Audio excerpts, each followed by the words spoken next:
পরিচয় শনাক্তের উপায় নেই, তাই গাজার স্কুলে ইসরায়েলি হামলায় নিহতদের দেহাবশেষ স্বজনদের কাছে হস্তান্তর করা হচ্ছে ওজনে মেপে। প্রাপ্তবয়স্ক হলে ৭০ কেজি আর অপ্রাপ্তবয়স্ক হলে বয়স অনুযায়ী অনুমান করে মেপে দেয়া হচ্ছে এসব দেহাবশেষ।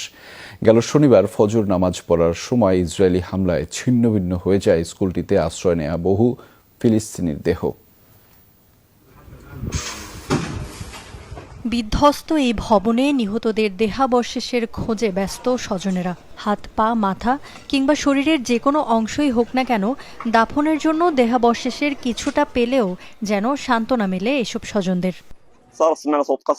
হঠাৎ বোমা হামলার শব্দ পেয়ে ছুটে আসি, এসে দেখি আগুন ধরে গেছে পুরো ভবনে, অনেক স্থান ধসে পড়েছে। ভেতরে আমার ভাই ও স্ত্রী সন্তানকে ছিন্ন ভিন্ন অবস্থায় পাই।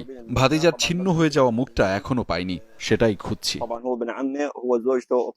৪ দিন আগে এই স্কুলে ইসরায়েলি বিমান হামলা হয়, যাতে প্রাণ যায় শতাধিক ফিলিস্তিনির। নিরাপদ মনে করে ওই স্কুলটিতে আশ্রয় নিয়েছিলেন বহু মানুষ। ২০০০ পাউন্ড ওজনের বোমার হামলার মাত্রা এতটাই ভয়াবহ ছিল যে ছিন্ন ভিন্ন হয়ে গেছে বেশিরভাগ মরদেহ। তাই বাধ্য হয়ে সব দেহাবশেষ একসাথে মিলিয়ে পরে ওজন করে মেপে দেওয়া হচ্ছে স্বজনদের।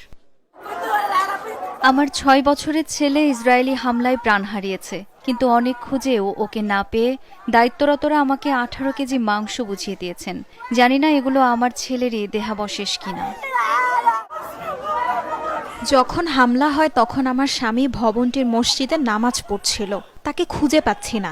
এত ছিন্ন ভিন্ন দেহাবশেষের মধ্যে খুঁজে পাওয়া সম্ভব নয় আমি জানি। আমাকে ৭০ কেজি মাংস দিয়েছে ওরা।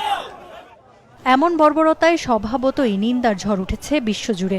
গাজায় অমানবিকতার শেষ সীমাও যেন ছাড়িয়ে গেছে ইসরায়েল, এমনটাই মত মানবাধিকার কর্মীদের। ইফাদারা খন্দকার,